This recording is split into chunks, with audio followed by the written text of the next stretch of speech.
This is INCRadio, DCEM 954, the voice of truth, the official radio station of the Church of Christ or Iglesianicristo.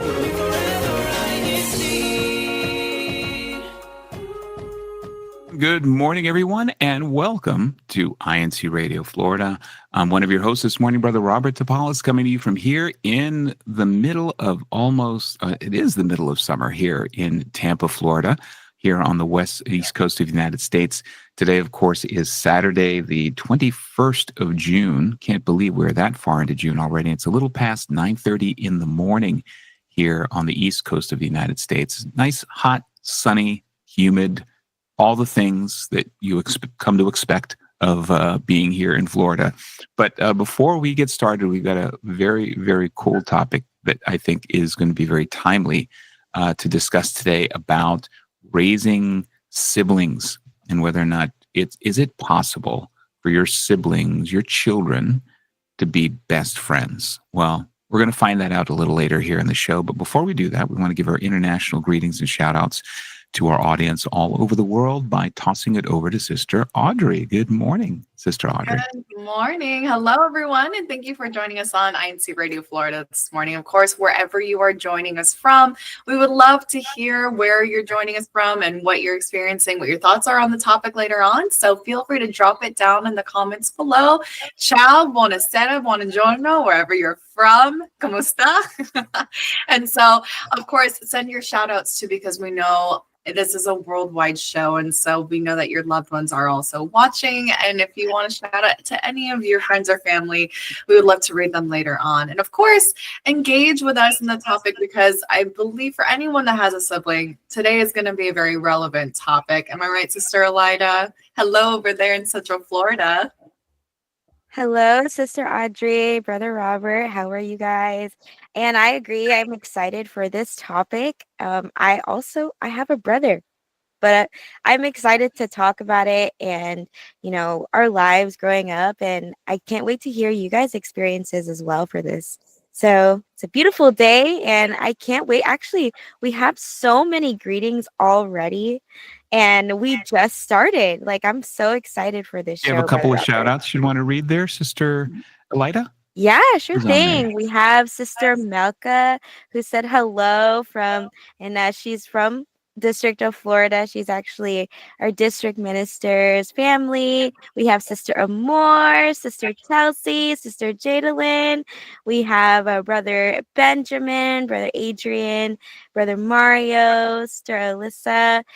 Everyone actually from Washington, D.C., Pensacola, awesome. Philippines, South Las Vegas. Oh man, we're getting people from all over. So I'm very, very excited for this show, Brother Robert. All right. Well, that is awesome. Well, we're hoping, of course, today we're going to be talking about, as you can see here on the title, that we're going to be talking about whether or not our children, our siblings, really can be best friends. And as you saw probably in the promo title, that's kind of the dream, right? Every parent who bears children, that has children, wishes in their minds that their children are the best of friends, that they're staunch defenders of each other, and that they're always going to do everything together, and it's going to be just happy all the time, and the household is just going to be glowing in sunshine. And then the reality sets in. And then we realize all of a sudden that it takes a little more work than that to get to that state. You may never even get to that state. But what we're hoping that we'll be able to do today is to talk to you a little bit about, well, what are some of the things that'll help you kind of understand that dynamic between kids.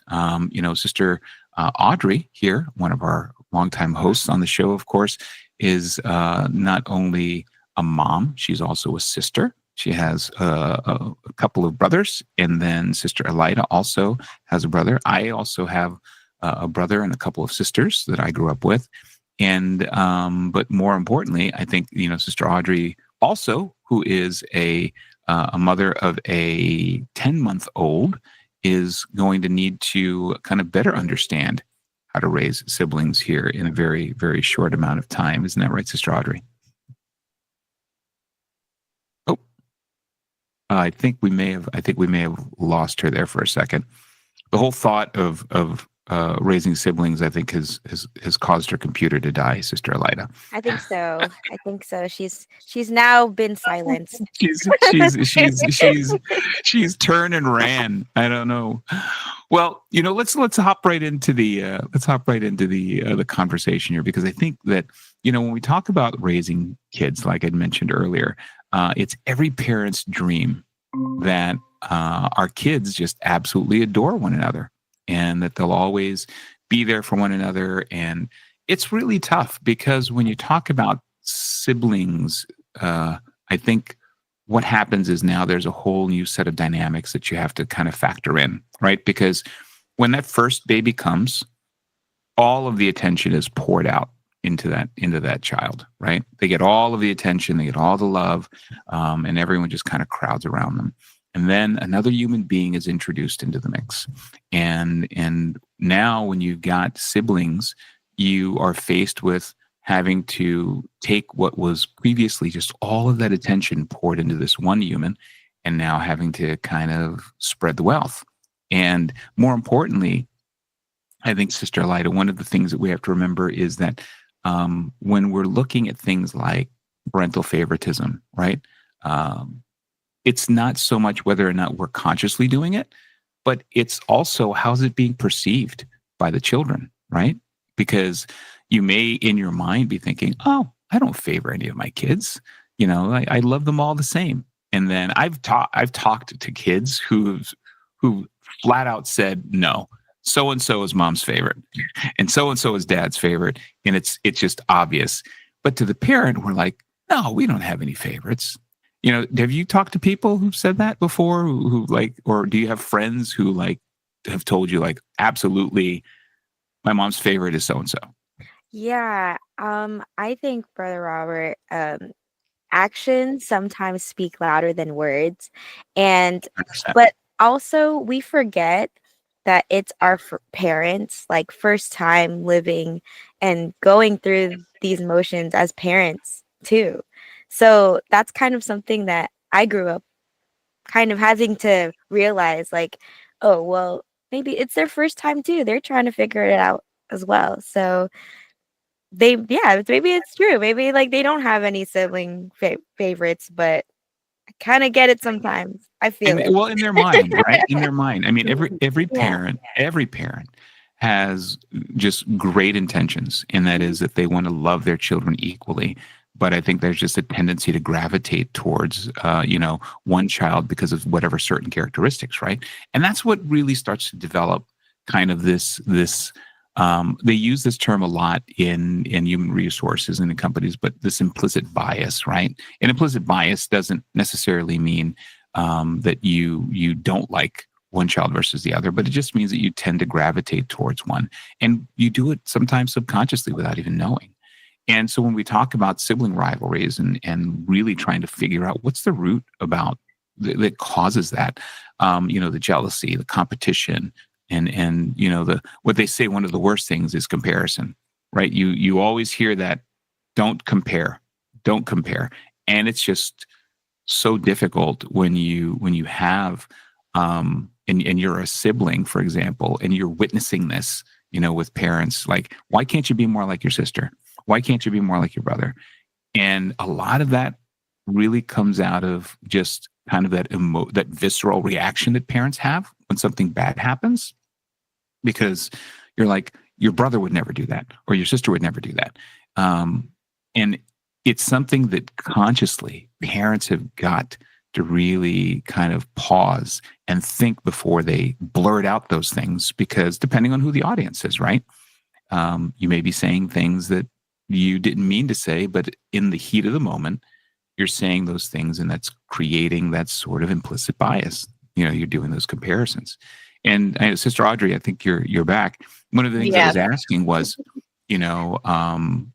when did you have friends as you were growing up that just absolutely flat out said, yeah, mom definitely favors this person, or dad always gravitates towards that person? Was that something that you experienced as you were interacting with other Kadiwas back then? Oh, still me. It's still present. So, I mean, that's still going on. And just because our dynamic, of course, the birth order dynamic also plays a part in it, but it's also like that a gender dynamic too. I'm the only female, and so of course gravitated towards my dad because personality very similar, but also with my mom, I'm her only daughter. So it's when I was gone and I was out of the house, my poor mother was outnumbered. So I'd like to think that I am my parents' favorite. I am the one that made them parents. Okay, the So chat's about to blow up now. no, but I think it also comes with and I think that's something I plan on carrying over with my own children, considering we will be parents of two under two in T minus 6 more By the months. way, we've got Thank new you. siblings on the way here. Yes, we'll be junior Topolis's party of 4. Yeah, But that's yeah, going to change the whole restaurant seating thing for you guys too. People don't think about that. It's a lot easier to seat only 2 or 3, but when you have to seat 4, those tables are few and far between. and then you got to clarify. It's like, yes, 2 adults and 2 high chairs, please. Thank you. But being the eldest, I think it's something we plan on carrying over to our son with his future sibling. As the eldest, you're supposed to be leading by example because you're going to be the immediate example that little brother or sister is going to follow. So a lot of pressure on the older sibling to get it right. But it'll be fun.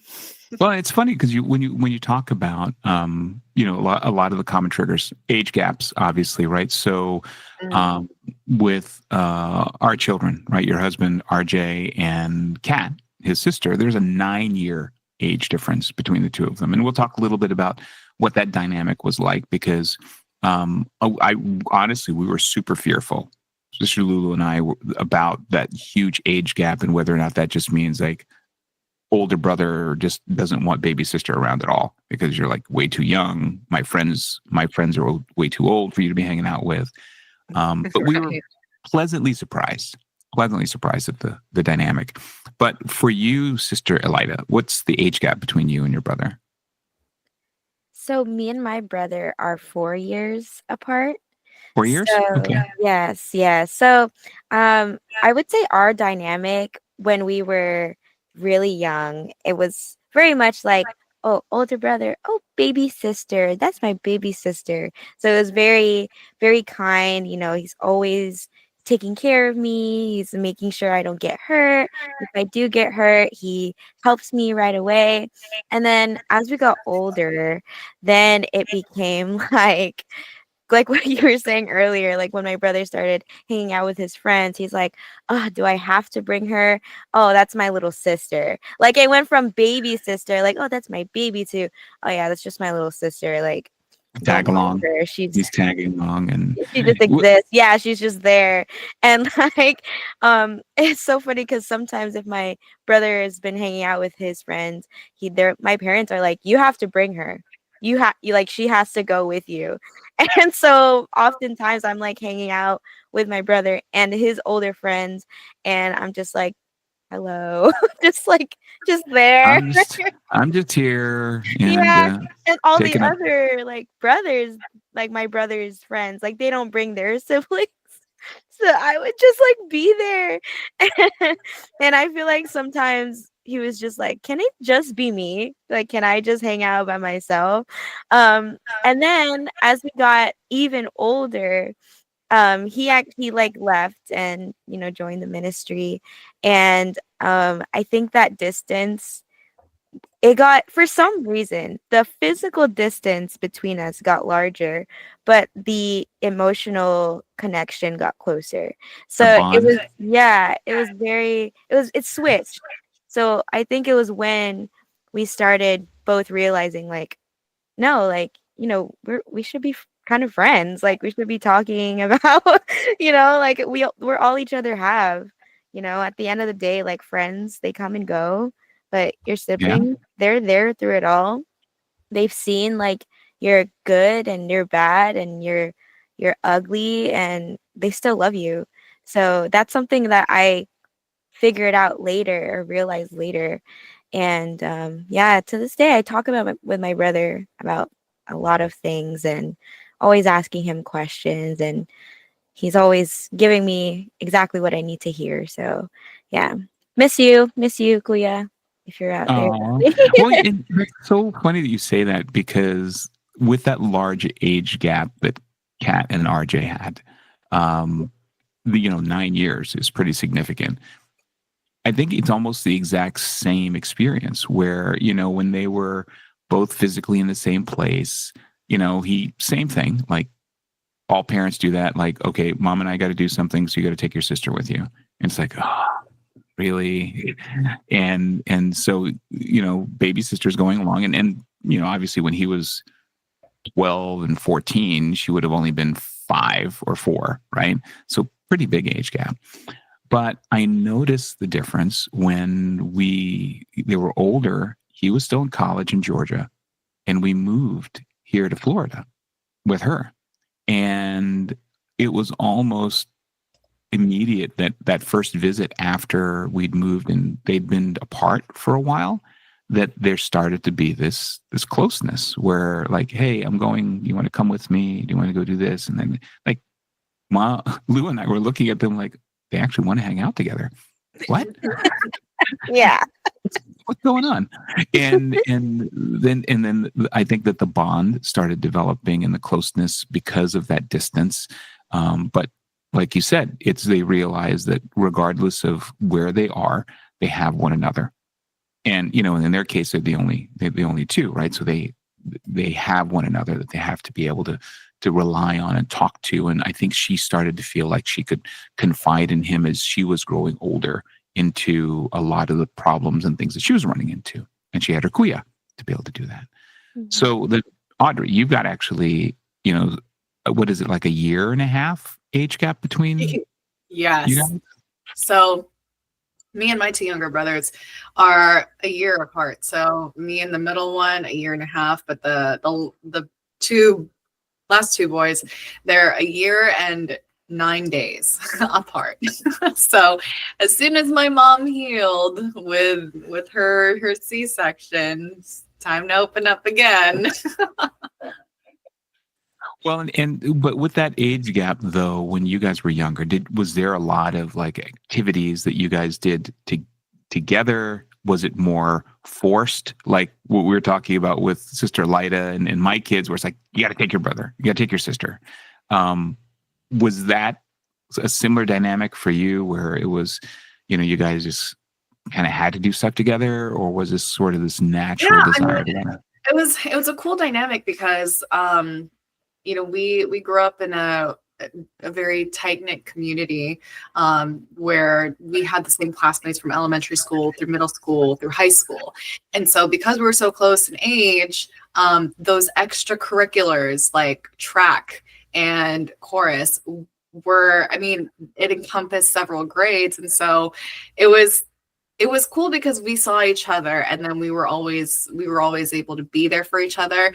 I think the only thing my brothers would probably gripe about is if they had the same teacher the following year, it'd be like, oh, you're Audrey's brother.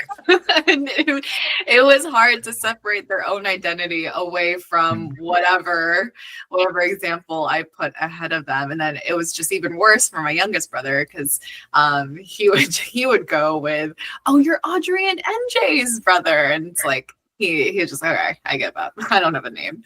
But we argued a lot. I think the sibling dynamic, when the third sibling came on, all of a sudden I was outnumbered. And so, the 2 boys would gang up on me. And then as we got older, the middle child was pretty much the one that kind of shifted, because when we entered middle school, high school, it was just me and him. And then he, when you're younger, it's always cooler to hang out with the older kids, right? So he attached to me, and it was just like, why? But it was, it ebbed and flowed through the seasons of like who got along with who first. I think that was just because it's the dynamic of 3. But I would say we grew up very, very close. And so even now that we're all kind of apart from each other, I would say that still continues to carry on. Well, and it's funny that you mentioned just anecdotally about being in school, right? Because when you have kids that go to the same school, grow up in the same neighborhood, so they experience a lot of the same, in some cases, the teachers, and that is understandable given, the year and a half, couple years age gap between the three of you. But like with RJ and Audrey, or RJ and Audrey, with RJ and Kat being 9 years apart, the funny part is they in fact did get, still even with that 9 year gap, they both had the same bus driver in kindergarten, Miss Margie. Shout out to Oh, Miss that's Margie. kind of cool though. And could you Wow. imagine just, she's I think she's still riding a bus at 90, but but she's been there this whole time and got to watch the both of them. But it's the same thing. It's that dynamic of comparison, right? Even the teachers, it's like, oh, your brother was so much smarter, or your brother really loved this, or whatever the comparisons may be. It's hard, and those are people that aren't part of the family. But as members in the family, as parents and as other siblings, it's really important for us to remember to try as hard as it is to not compare, right? And when we talk about age gaps and favoritism, and more importantly, favoritism is something that doesn't necessarily have to be obvious. It can be perceived, right? One sibling, one child perceives that the parents favor one over the other. And that's what we really have to think about. And we talk about this in everyday conversations, right? It's not about what you say, it's how the person you said it to receives it. And the same thing has to happen when we're talking about our kids too, because we could be giving off a vibe of favoritism without even knowing that we're doing it. So we have to make that conscious effort to be sure that we're not just sort of leaning towards one child and saying, oh, you're perfect, you do everything right, blah, blah, blah, blah, blah. And then you have the other kids sitting there in the room listening, hey, I'm here too. And, I'm here. And birth order dynamics, we talked about this right before the show, because this is even just, it's biblical, right? We hear stories in the Bible about birth order dynamics and siblings and rivalry between siblings in the Bible. Obviously one example that we hear about all the time is Cain and Abel. And we know that had a pretty tragic ending, right? That's taking it to an extreme. But then we had the other one, which was it Jacob and Esau that we talked about before the show, and how, there's this just rivalry that just cultivates because of perception. One sibling perceives that the other one is better or is favored over the other. And then that spawns jealousy. And these are all things that we want to try to avoid. So we're going to talk a little bit about what are the things that, one, we have to look out for as parents, and two, what are some of the things that we can do to try to really quell that and avoid that from happening? Because rivalry is a common thing. I mean, we live in a somewhat competitive society, right? And that's going to happen even within siblings, that there's rivalry, and that's normal. But as parents, our job is to try to guide that, to help redirect it, because as children and their brains are developing, right? So Sister Audrey, you're going to be right in the throes of this, right? In about 5 years, 6 years, when two of them are fighting over a toy and which one's going to get it. And, you have to already strategize how you and Brother RJ are going to decide, okay, do we just take the toy away or do we split it in half like Solomon? Okay, you both Get them a new one. Or tell the grandparents they have one. Well, wait, hold on a second. Grandparents aren't the solution to everything, but you want to be able to start thinking about how is it you're going to be able to manage that as these siblings grow up. Because I think when for example, you and your brother, Sister Elida, 4 years apart, and when obviously there would be conflicts, right? Because it's natural. What was it usually something where your parents had to intervene, or did you and your brother kind of just work stuff out? I would say because of our age gap, we weren't interested in like the same things. So we kind of had our own stuff. Like we never fought about, oh, that's my toy, or like, oh, that's my toy, oh, that's my food. Like we just we had different stuff. I think what we mostly fought about, I was I feel like I still am. I was very annoying when I was a kid. So No. I would always wanted to like hang out with my brother because like what Sister Audrey said earlier, where you always think the older sibling is like the coolest person in the world. So when I grew up, I think maybe around like middle school or maybe elementary school, I thought my brother was like so like the coolest person in the entire world. And I always wanted to like hang out with him. So like every time my parents would make him bring me, I'd be like, yes, like secretly I'd be like, I want to hang out. Yeah, yes. But I know he didn't feel the same way at the time. And then it's funny because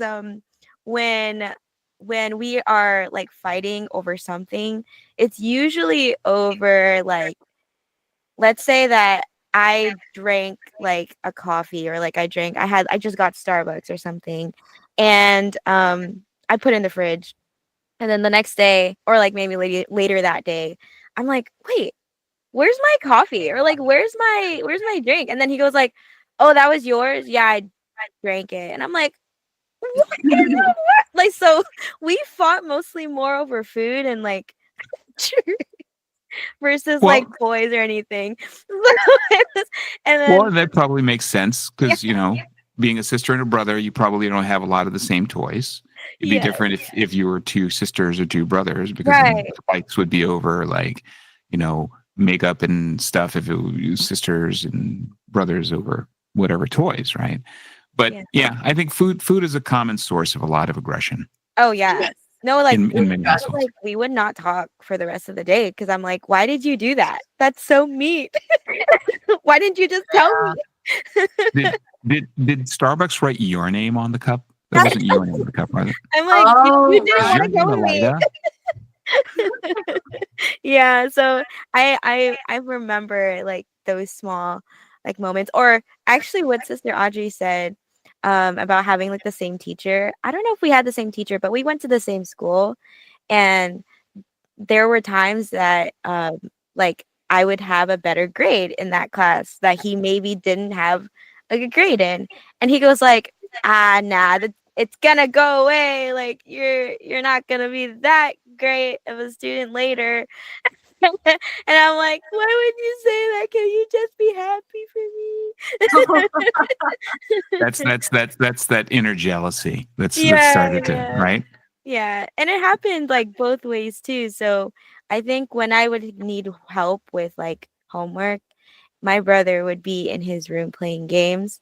And I remember this specific moment where he was playing games and I was like begging him, like, please help me because I don't know what to do here and I'm so confused. And my brother is very, very smart. Yeah, like he's good at math. So I asked him, I'm like, can you help me with this, please? I don't know. And he was just like, leave me alone. like go over there. I'm playing games. So I'm like, please help me. And I slid my homework underneath his Under the door. door? No. Yes. And then I'm like, Cleo, please, like I would really appreciate it. And then maybe like 10 minutes later, I hear his door open and I'm in my room and he like hands me the paper. He goes like, here. And he filled out. And it's done and it's filled out. And I'm like, oh my gosh, thank you. And I remember that moment. I was like, oh, so he does like me. Yeah. Well, remember, that's going to be the theme throughout this entire episode is that, you don't necessarily always have to like one another, but you're always going to love one another. Right. And that's the most important aspect to this whole dynamic and relationship. So, and I figured that would go. I don't know how much, Kat went to RJ for math problems, though. Oh. I think it was a little bit of a struggle for him. It was, but there was this the other way around. He was good at other subjects. Yeah, there was other subjects he was good at. So let's take a look at what parents. Because I think parents, as parents, it's our responsibility to kind of see the signs, right, and the indications of whether or not there's kind of this strain that's happening between siblings. Again, there's a natural tendency that there's going to be rivalries once in a while and competitiveness. But, we don't want these to be a chronic problem, meaning an ongoing problem. So some of the warning signs for what we consider a harmful rivalry would be if there's just constant fighting. I mean, there's going to be arguments, right? But if there's just constant and consistent fighting amongst them all the time, if it's like every day, especially if it's over just really little things that really are inconsequential, those are potential signs that there's probably a deeper problem, right? That may need some intervention. Name calling, never a good thing because, it's just hurtful, right? The whole point of name calling isn't to try to get your point across. It's usually the intent is to try to hurt someone's feelings, right? So name calling, definitely not a great solution. Excluding them, meaning if little sister wants to tag along with big brother and constantly saying, no, stay home, yeah, it's going to kind of give you a little bit of a sense, but it sounds like your brother would acquiesce and say, okay, come on, let's go. Yeah, more like it was forced, but it was fine. And actually, the dynamic changed where later he was like, "Oh, do you want to come?" And I was like, yeah, "Oh." it's a big smile. Yeah. But when you were like having to go and he didn't want to have you, did he make you like sit in the back seat or sit in a corner somewhere? Oh yeah. I'm always in the back seat. I'm always kind of like straggling along. And so, but he tried his best, and I feel like his friends also were like, okay, so yeah, let's include his little sister because she's just here. So sometimes they talk to me. Sometimes I have or I bring my DS, and I was playing on my DS by myself, playing Cooking Mama. Babysitter. Yeah, so I have a good time. They pay for my food, so There I you don't have go. money. So I'm getting a free meal out of this thing. So exactly. It was a great time for me. So, what about you, Strad? When you were the older sister, right? So, was there always instances where kind of your brothers were kind of forced to tag along with you, or was it more of a because you guys were all kind of officers together? Just it was kind of this group thing, no matter what. And I think we were. Because we grew up so close, I remember in early adolescence, it was very common for us to want to do things together. And so the fighting came from not really, I don't remember if it was just sharing things, because my parents were really good about teaching us that, hey, whatever is in the household is free reign for everybody. It's not just you. These are our family values. Everyone gets a share. So you can't just say, this is mine.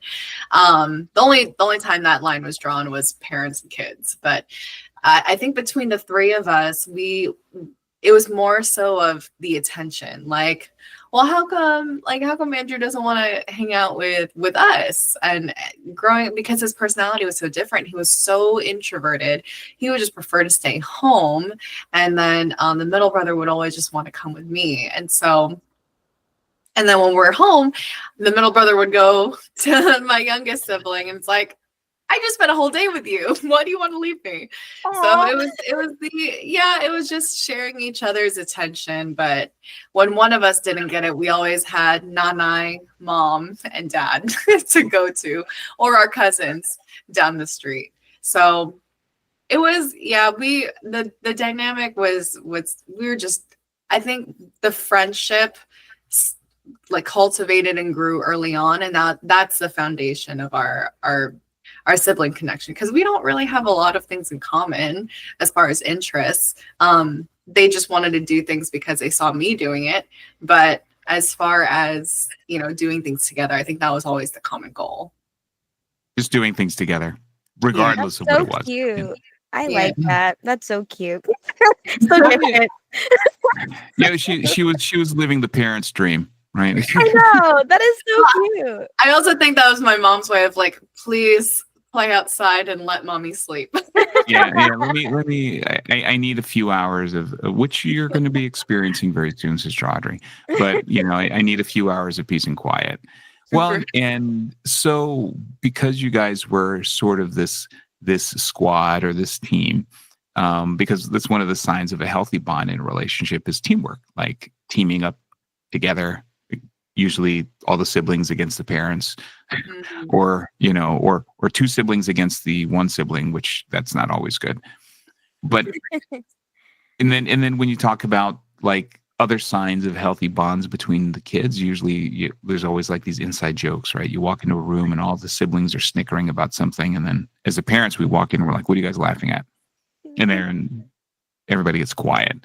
And it's always a good sign, because it means there's this healthy banter between them, right? And then empathy. I think we're going to need to really kind of explore this, Sister Audrey, when baby Jay's baby brother or sister comes around. It's when they're 5 or 6, that's that precious age where you're watching them, and if the one smaller sibling falls or gets hurt or something, and do they come running to help them, or do they like jump on top of them? Oh, right. It's, what's that dynamic going to be like? Like, oh, do you go to help them pick them up from the fall, or do you just jump on top of them and whatever your favorite wrestling move is? So then, of course, mutual protection is something that we always look for, because that's a sign of a healthy bond as well. But you've always got to remember those conflicts. They're going to be incidental, right? Meaning they're going to happen, but you've got to also see whether or not they have a desire to want to resolve them, or do they just like flat out like, nope, I'm just going to be mad. It's going to always be mad.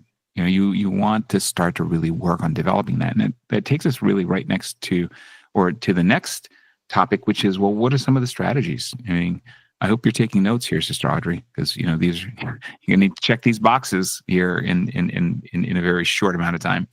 But you want to model healthy conflict resolution. I think it's important that what they witness as children between the parents is a model for how they're going to deal with conflict between themselves, right? Between the siblings. They need to be able to see that within their parents. Like, yeah, we're going to have disagreements, but we're willing to sit down, have a conversation, and work towards a resolution. And if they see that growing up in the household, that's something that will help them kind of develop amongst their own relationship with their sibling. Encouraging teamwork, because I think teamwork is always a great habit to develop with kids. Giving them shared chores and projects. Both of you guys go do the laundry, which probably is going to end up you having to redo the laundry anyway. But just you give them things to do together. And even as young children, I think it's never too early to start giving them responsibility of picking up the toys and putting them away, right? Teaching them to do that instead of them sitting there watching the parent do it all the time. Because then at that point they figured, oh, I have a maid. I don't need to pick up my toys. So teach them to do that at an early stage in life. And always kind of reinforce that you're on the same team mindset. So when they're working towards conflict resolution, especially, it's understanding that whatever you guys are trying to work through, just remember the two of you are working on it together, right? It's you two have got to try to solve this problem together, or have them, like, if they're fighting over a toy, or they're fighting over that last Starbucks that's in the refrigerator, that that Sister Elida was hoping she was going to be able.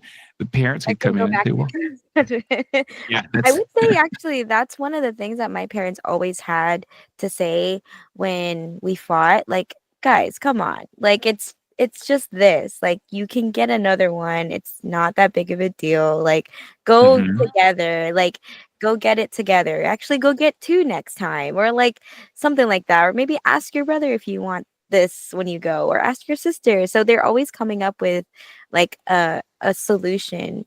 And then later in life it started to be like, oh, I only drank half of this, do you want it? So we started having like better communication that way versus just like taking it because we want to. But yeah, but our parents, I feel like they kind of made us understand that you guys are siblings, you live in the same place, like you're on the same team basically. So yeah, we had to grow up with that. Actually, shared chores, we would help my dad outside all the time. So like with like mowing the lawn or like cleaning up the garage or something, we actually would have like set days. It's usually on a Saturday where we all of us, like the whole family, would go clean the house together. And we have like little like things that we have to do. So I remember that. Yeah. Oh, That that's great. definitely Oh, I mean, that's a great way to model, responsibility. You're giving your children responsibility, and even if they're like really, really young, it's never too early to start giving them a responsibility, because it gives the child a sense of accomplishment when they do it, no matter how little the chore may be. But it also gives them a sense of contribution, which I think is important, because if you feel like you're contributing, it's going to make you want to do it more, right? Versus just, I'm going to sit here and just watch everybody else do it for me, right? So I think that was Sister Lulu's thinking when she taught me how to do laundry the day after we were married. And now, so 35 years later, I'm now doing laundry still. But I feel a sense of accomplishment. right. But you want to be sure that, I think, as the children are starting to model that same behavior, that it's something that you continue to promote, right, and encourage. So this way, as they get older, the small chores, the little things that they gave you to do, can now take on a bigger meaning. And I think that's a great idea, having like a family cleaning day, right? Setting aside a single day, and then, okay, you get the bedroom, you get the living room, you get the the garage or whatever. That, I think, is a great way to really foster that whole teamwork, same team mindset that we were talking about a little while ago. So with you, Sister Audrey, and your brothers, was it kind of the same thing, where it was, you guys kind of worked together on certain things, or did you guys kind of all kind of have your own thing that, Andrew would always do one thing with like mom or dad, and then you would do something with mom or dad separately? Yeah, I think Coco and Andrew were very much we're going to do it together because, we're boys. We like do things together. And I was very much, even as a kid, I was very detail-oriented perfectionist. So if very, what's it called? Like protective over any work or project that I was given. I wanted to do it. If I was shown the certain way and these were the results, that's exactly what I'm going to imitate. And I might even do it at another level better. And I didn't want anyone mowing the lawn was my thing, because I could do the lines exactly and perfectly, whereas my brothers were always missing a patch of grass, and it drove me insane. I picture Sister Audrey out there with like clippers, clipping a blade of grass at a time. Yeah, just I to was make like sure that imagining like yeah, I mean, that level of OCD. But that's not smart. That's very inefficient. So it's just a matter of making sure you get it right with because we didn't have an like a lawnmower that you could ride. It was just your push lawnmower. And so the lawn was my baby at 12, 13 years old when I first learned to mow the lawn. I fertilized it. I made sure the sprinklers were on at the right time of the day. And I was the one that pushed it around and made sure all the lines were perfectly straight. That's impressive. That builds a lot of upper body strength, those push mowers, right? Well, I was Great also workout. I had my growth spurt very early on, and so I was much taller than my siblings, and so that's so funny. Whoa. Yeah. That's really why Andrew and Kokoi did their own stuff, because they were afraid of their sister. I know, they were like, It's not. we can't beat her on her own. Yeah, we gotta team up. Yeah, we have to team up. Pretty much. Oh, Well, and then let's kind of the contrast to this whole concept of teamwork is also, as a parent, we've got to make sure that we're promoting individuality. I think, Sister Lyda, we talked about this right before we went on air, that, when you're looking at your children, it's so hard to not compare them, because it can be easily perceived as favoritism versus the other. And sometimes parents do that because they're celebrating an accomplishment, or in this line here, unique strengths. And that can be perceived as you favoring them because not of them being who they are, but you're giving kudos to their accomplishment, right? That's what we talked about, saying that, the focus should be that it's not on the person, but on the accomplishment that they had. And if that's, seen by the other children, then they realize, oh, well, mom and dad don't favor so-and-so more than me. They really are celebrating whatever the accomplishment was, graduating, whether it was doing great on a test, whether it was, having some other thing that they've done successfully. Focusing on that. Yeah, oftentimes I feel like the jealousy we talked about it earlier, it just comes from within ourselves. We're human. Mm-hmm. Sometimes we just think that's what our parents are trying to do. Oh, they're comparing us. That means I'm less than my brother at this time. It's like, no, it's because we have different strengths, we have different weaknesses. There's different things that we're both good at, different things we're not good at.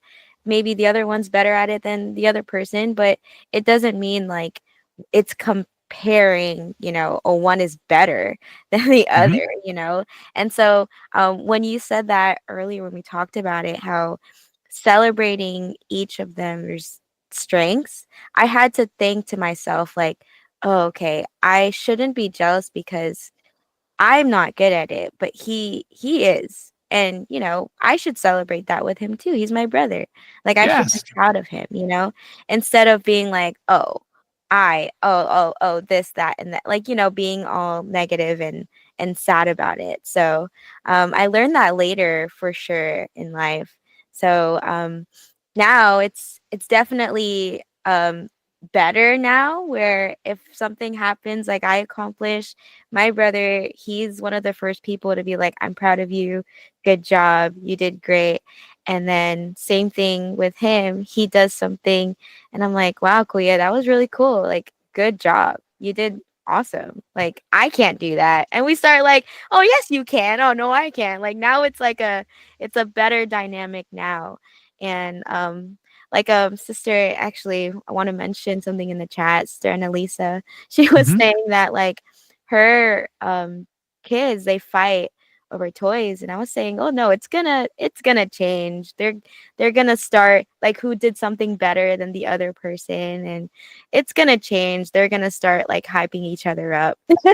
Hopefully, hopefully they will. I think it's ask Brother Rob, like, what you had siblings as well? Like, did you experience that growing up as well? With well, you? it's for me, it's a little different because we, this is back in the prehistoric era in the 1970s.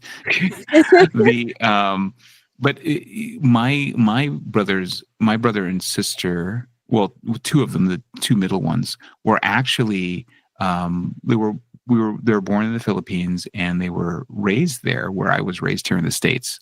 So they came over later, and I actually didn't start to build a relationship with them until they were about I was, I think, 14. My brother was like 13 and 12. So it was a lot later in life. So there was that whole period between, 5 and 12 and 13 that we weren't together. And so that kind of changed that dynamic. There was a lot of this sort of just implied jealousy, right, on my part, because they just came over. Of course, my mom's and dad's attention was on them because they'd been separated for so long. And they were being raised by my grandparents. So, and I'm sitting here going, hey, I've been here all along. I've been here for 14 years, And all 14 years of my life, I was the first one. I was the first one here.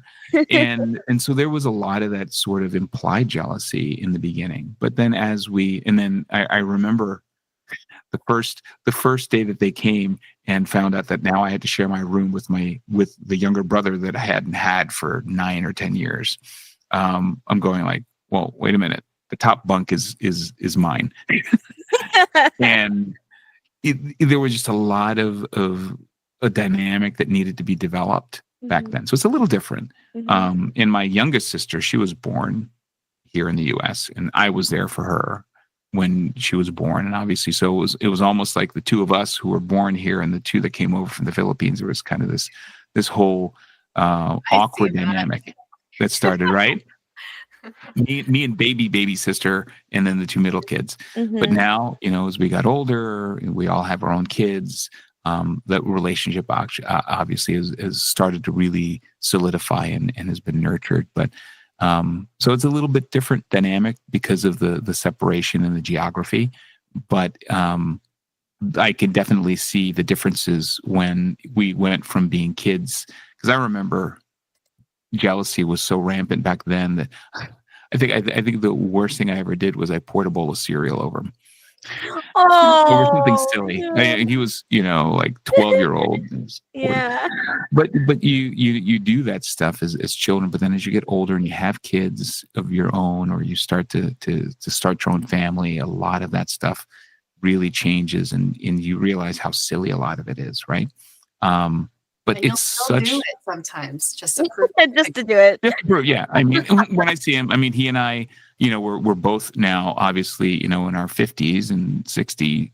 We're still wrestling around like two 12-year-olds. My Aw. mom, she always is like constantly yelling at us because we'll see each other, haven't seen each other for a couple of years, and we're still wrestling with each other. That's brotherly love. That's But so beautiful.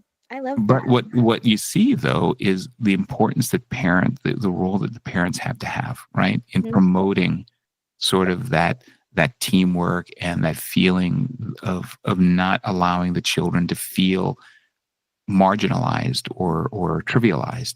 Because in that instance, I think my parents, my mom, didn't know how she was supposed to deal with that. Because here's a child who's now being introduced into this family after so many years. But I think it's also important for parents, instead of just always diving in and hovering over them, it's you also have to give them space, which is I think what she did was she let us work our own stuff out. Now sometimes that working out ended up with a bowl of cereal on one of our heads, But but it works out. Yeah. it worked out, Yeah. right? It works out. But you got to give them space, Yeah. let those bonds kind of develop on their own. But so Mhm. let's talk about like what are some of the takeaways that we need people to understand, right? So number one, rivalry is going to exist, right? It's normal because that's just part of growing up, and it's actually an important part of that development. Is to feel uh, a sense of competitiveness because it drives you to excel, to do more, to be successful, right? But that connection is always going to be there. Remember, you don't always have to like them. You're always going to have to love them. And Yes. Very there's true. that's a law that's written in stone. You've always got to love your siblings. It doesn't matter. Blood is always going to be something that you have to remember is the most important part in the relationship. And then as parents, focusing on fairness and not sameness. And sometimes people can look at this and not really understand and differentiate between the two. But fairness and sameness are two completely different things. And being able to say, you have to be like your brother, or you have to be like your sister. Your brother would always wash the dishes, blah, blah, blah. Just making sure that there's an even distribution of things and making things fair between the two of them. So this way, one of them doesn't feel that they're marginalized. They both feel like they've got, you recognize their strengths, and you recognize also the areas maybe that they're a little bit weak, so that you can help to develop that. And then building, some traditions. I'm going to always go back to, I love that example that you gave, Sister Lida, about doing this kind of family cleaning day where you just set it aside, because then at that point, everyone's cleaning, right? There's nobody sitting on the couch playing games and watching TV while the other person's doing all the work, right? So that immediately kind of takes away the whole, well, they're not doing anything Mhm. kind of mindset, because that's something that often drives jealousy, Yes. is or feeling like, well, I'm doing all the work while so and so is sitting there doing nothing. So Mhm. I think building traditions like that, or handing the lawnmower to Sister Audrey and telling her to do all of the lawn, or the entire neighborhood. That was probably good income for you too, Sister Audrey, back then.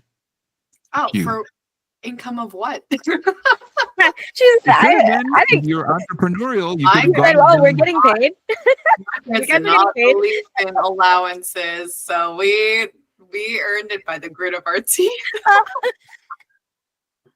That's funny. So there's no income coming out of that.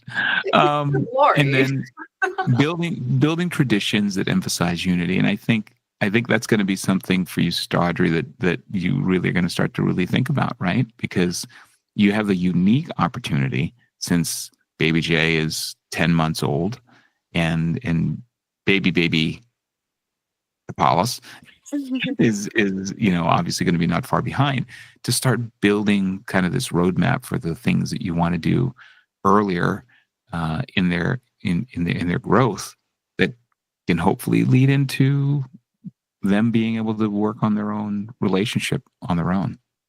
And as parents, as difficult as it is, we want to step in, of course. We want to quell the fights. We want to be the referees, right? And get in there. But we also have to give our children the opportunity to be able to work stuff out. You have to encourage them to work it out. My dad would have taken my brother and I by the back of our necks, thrown us into a room, closed the door, and said, "You guys can come out when you've worked it out." And we'll be in there for days. But you haven't eaten or put food under the door. We haven't worked it out yet. But eventually it's going to have to work out. So parents, that's one of the toughest things. We want to do everything for our children, but we also have to let our children figure stuff out. And remember, as much as we want to, you can't force them to always be friends. But as parents, our role is to really foster love. Let them understand the importance and let them feel that regardless of whether or not you like each other right now, they've always got to remember that you've got to always love one another. You're always going to be there for one another because you are brother, sister, brother, your siblings, right? And that's probably the number one takeaway that we want to have everybody kind of take with them today is, remember, we're not going to force them to be friends. It's not nearly as possible as we think, but we want to be sure that they always remember to love one another.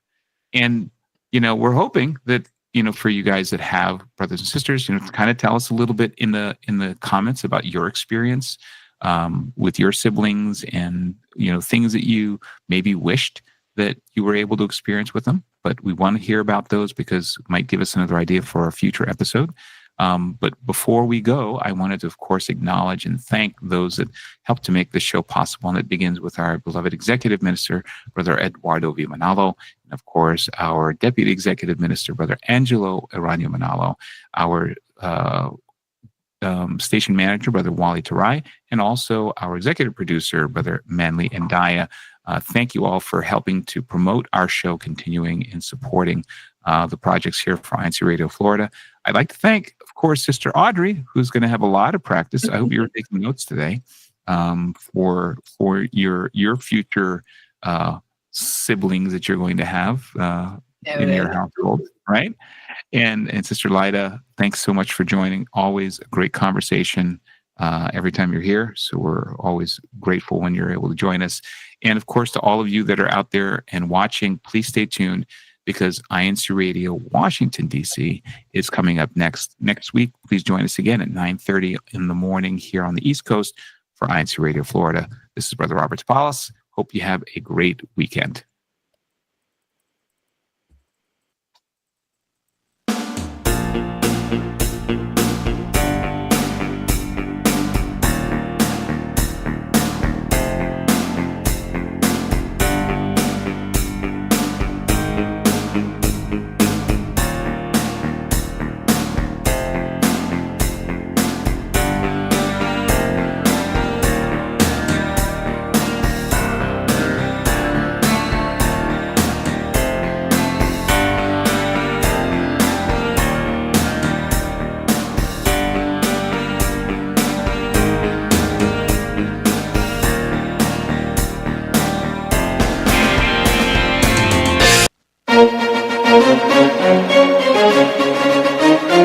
This is INCRadio, DCEM 954, the voice of truth, the official radio station of the